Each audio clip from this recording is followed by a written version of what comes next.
Here we are live at the 360 Vegas studios with this edition of School Police Talk. Look at all the ladies we have here today.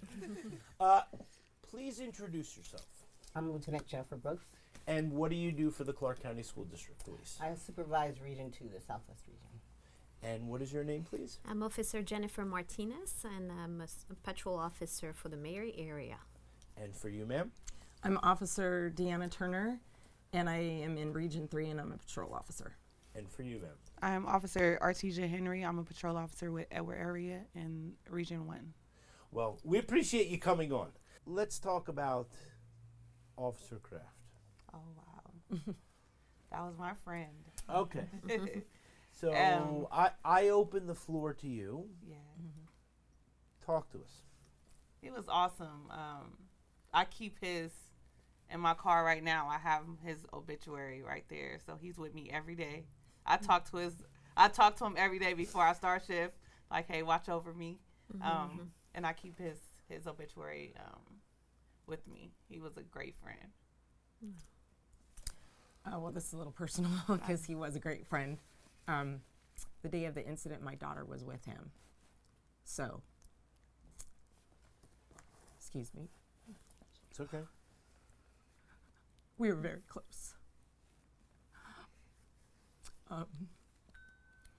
We worked a lot of overtime together, and we have a lot of stories.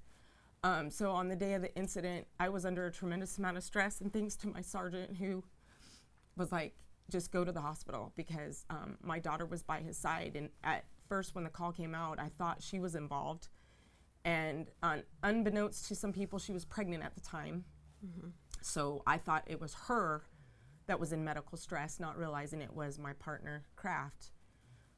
So that day was tremendously hard for our family.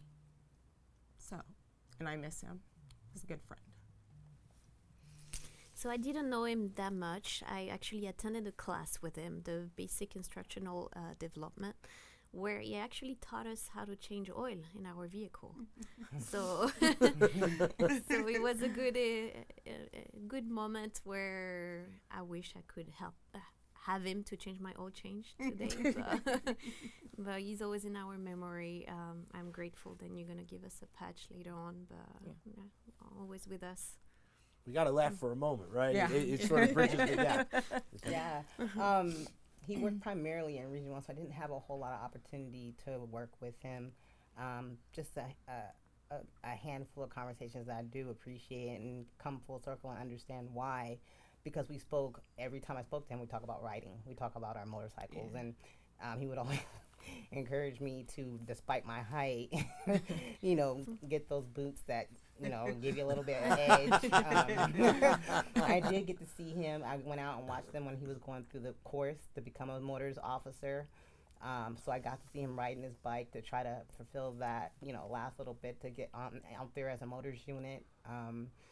And I know we just had a ride. His son just hosted a ride in his memory at Harley Davidson Rainbow. I think it was November 14th or something around there. But yeah, just talking about bikes and the love of riding and being able to connect with him on that level. And I was like, wow, I didn't know that you ride. He's like, yeah, LT, you should come out and ride with us sometimes. And I just never got the opportunity to ride with him outside of work.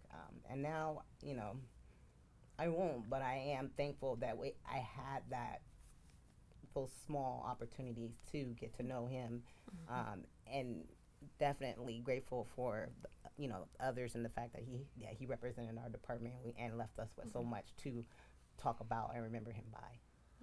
And that's what we have to remember, right? Is that when we put on the uniform, that we don't know where we're going to be or what we're going to be doing, and so the mentorship and the way that the children and the young adults and even your own children, right, really look up to us is very important. And I never thought I would be able to work with children. I'm like, oh, but it's so rewarding. I've been here for 10 years, and it's exciting. This is where you want to be. This is where I want to be. Yeah, this is great. Well, ladies, all right, give everybody a big smile, okay? See you later. See you later.